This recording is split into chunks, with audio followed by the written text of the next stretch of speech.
नमस्कार, लीना स्वादिष्ट रेसिपीमध्ये तुमचं स्वागत आहे। तुम्हाला आपल्या YouTube फॅमिलीला दिवाळीच्या हार्दिक शुभेच्छा। आज आपण भाजणीची चकलीची रेसिपी बघणार आहोत। आपण पहिल्यांदा गोड शंकरपाळे आणि खारे शंकरपाळे बघितले। आज आपण चकली बघणार आहोत, ती पण भाजणीची। चकली ही सगळ्यांचीच खूप प्रिय आहे। चला तर मग आपण चकलीला सुरुवात करू करायला। हे भाजणीचं पीठ 2 वाट्या घेतले आणि त्यासाठी आपल्याला 2 वाट्या पाणी लागणार आहे। हे तिखट आहे 1 टेबलस्पून, ओवा आहे ते पाव चमचा आहे आणि तीळ घेतले ते 1 चमचा आहे। हिंग घेतले 2 चिमूट, हळद 2 चिमूट आणि हे मीठ घेतले स्वादानुसार। आणि मी तुम्हाला सगळ्या बारीक बारीक गोष्टी सांगणार आहे त्याच्यातल्या की कसं करायचं, काय करायचं आणि आपली चकली कशी खुसखुशीत होईल हा आपण प्रयत्न करायचा। तिने मी 2 वाटी शीक भरून म्हणजे डोंगर भरून असं पीठ घेतलेले आहे। त्यासाठी आपल्याला 2 वाट्या पाणी घ्यायचंय, सपाट वाटी पाणी घ्यायचंय।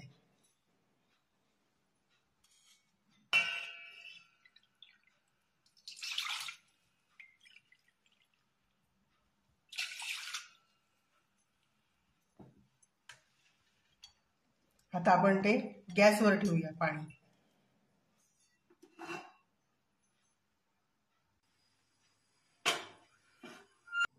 त्यात हे सगळं साहित्य टाकायचं आपण, मीठ, हळद, हिंग, तिखट, ओवा आणि तीळ या सगळ्या गोष्टी या पाण्यामध्ये टाकायच्या।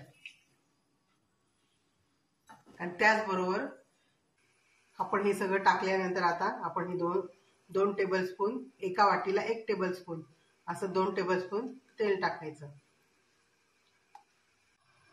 आता याला चांगली उकळी येते। चांगली उकळी आली की गॅस बंद करायचा आणि आपण हे पीठ टाकून द्यायचं। हे बघा चांगलं पाणी हे उकळलंय। आता आपण गॅस बंद करायचा। गॅस बंद केल्यानंतर हे पीठ ह्या पाण्यात टाकून द्यायचं।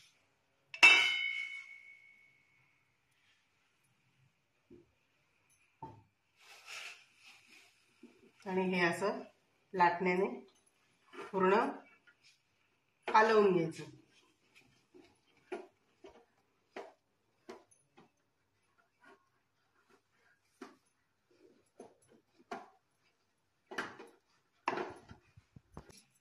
हे पूर्ण असं पीठ छान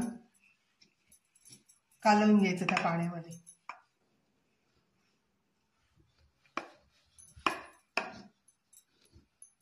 पूर्ण पीठ आपलं कालवलं गेलंय। आता आपण याच्यावरती झाकण ठेवायचं आणि 10-15 मिनिटं वाफ अशीच राहू द्यायची त्याच्यात। आता आपण 15 मिनिटानंतर झाकण याचं उघडू। आता आपण त्या पिठावरचं झाकण काढून घेऊया आणि ते ताटात घ्यायचं। चांगलं मळायचं, एक जीव करायचं चांगलं।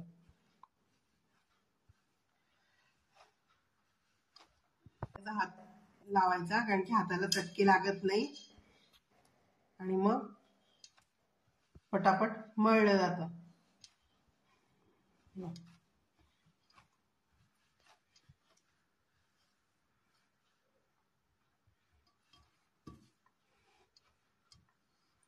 पहिल्यांदा सगळं पीठ छान मळून घ्यायचं आणि मग नंतर चकल्या करायला घ्यायच्या। ते पण मळलेलं पीठ झाकून ठेवायचं म्हणजे गरम गरम असताना पटकन चकल्या पिळल्या जातात। गार झालं की ते पीठ परत पाणी लावून मळायला लागतं, घट्ट होतं ते।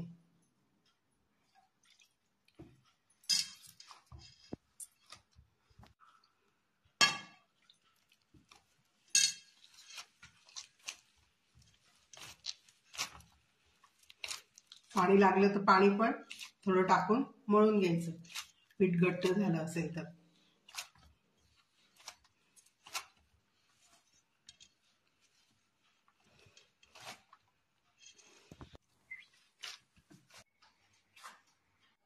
अशा प्रकारे आपला ही चकलीची जी उकड आहे ती आपण चांगली एकजीव केली आणि चांगली मळून घेतली. आता हा चकलीचा सोया असतो, याला आपण तेल लावून घ्यायचं. नाही लावलं तरी चालतं, पण लावलं म्हणजे जरा चांगलं असतं, पीठ चिटकत नाही त्याला. आणि आता सोऱ्यात जेवढं मावतं बाकीचं पीठ पातेल्यात टाकायचं, झाकून ठेवायचं म्हणजे गरम राहतं. आणि आता हे असं लांबकुळं करायचं आणि सोऱ्यामध्ये टाकायचं.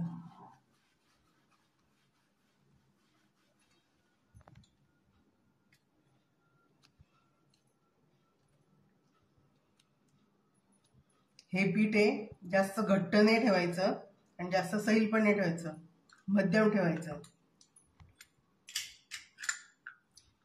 सैल ठेवलं तर चकली तेल पिईल आणि घट्ट असली तर तुम्हाला प्यायला त्रास होईल.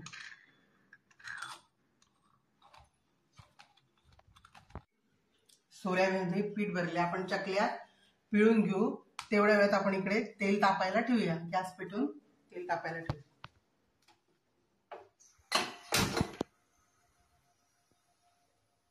बारीक गॅस करायचा आणि तेल तापायला ठेवायचं. आता आपण चकल्या पिळून घेऊ.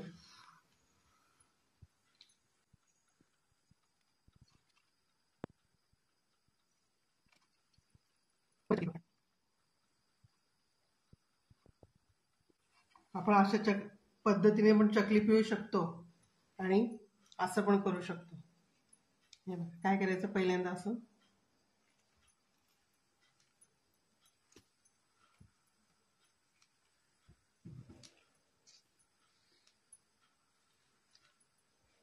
दोन तीन चकलींचं होईल असं पिळून घ्यायचं. सोऱ्या बाजूला ठेवायचा आणि मग नंतर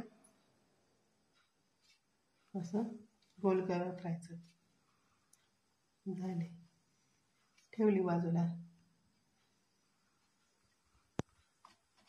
म्हणजे हातात सोऱ्या धरून हात पण दुखत नाही आणि आपल्या चकल्या पटापट पिळून होतात. आणि जेव्हा चकली आपण पूर्ण होते तेव्हा हे शेवटचं जे त्याचं तोंड असतं ते व्यवस्थितशीर इथे दाबायचं, नाही तर मग तेलात मोकळं होतं आणि आपण एवढी छान चकली पिळलेली सगळी वाया जाते. अशा प्रकारे आपण सगळ्या चकल्या आता पिळून घेऊया. अशा प्रकारे आपल्या सगळ्या चकल्या पिळून झाल्या. आता तेल तापलंय का आपण ते बघूया. आपलं तेल तापलंय. आता आपण त्याच्यात चकल्या टाकायच्या. परत चेक करायचं, हे तोंड बंद आहे ना, तर मग टाकायचं.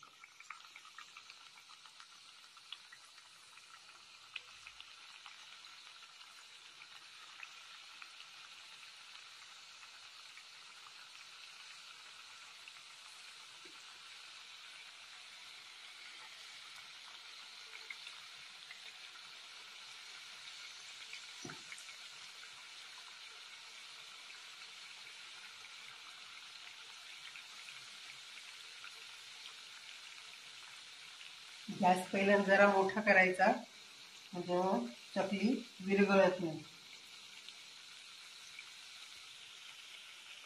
जास्त पण नाही, जरासच.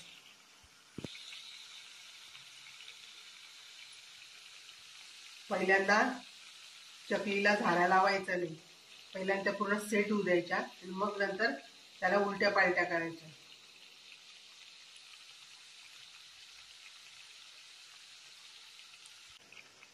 चकली आता ही आपण उलटी करू शकतोय बघा. आता आपण गॅस हा पूर्ण बारीक करायचा आणि चकली आता तळून घ्यायची.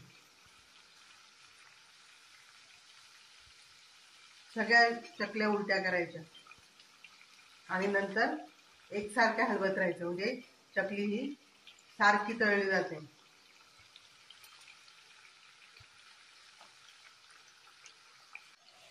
हे बघा, एकसारखं असं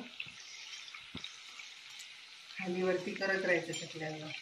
म्हणजे सारख्या तळल्या जातात. हे बघा, आता ही आपली चकली पूर्ण तळणं होतंय तिचं. आता काढण्याच्याच बेतात येते.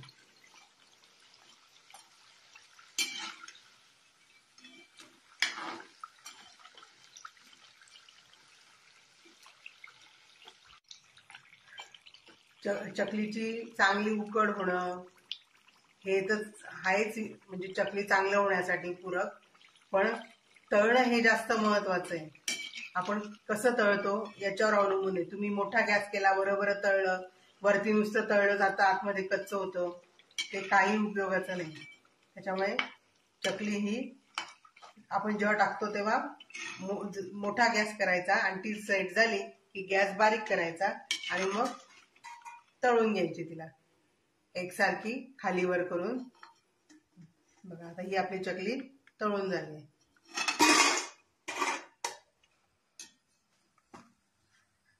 अशाच आपण सगळ्या चकल्या तळून घेऊ.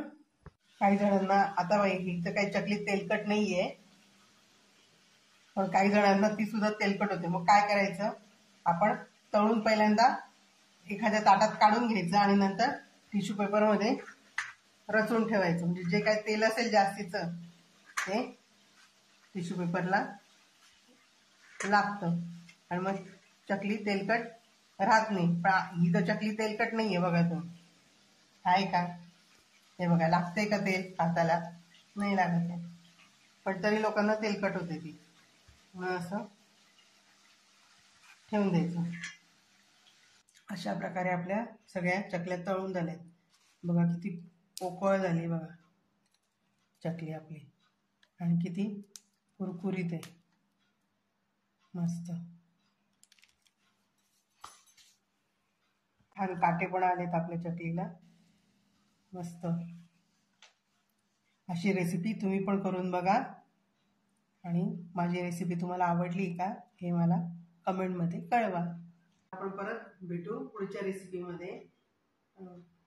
तुम्हाला परत एकदा दिवाळीच्या खूप खूप शुभेच्छा. तुम्हाला ही दिवाळी सुखा समाधानाची, भरभराटीची आणि प्रगतीची जावो हीच ईश्वर चरणी प्रार्थना. आता आपण परत भेटू पुढच्या रेसिपीमध्ये. Bye bye.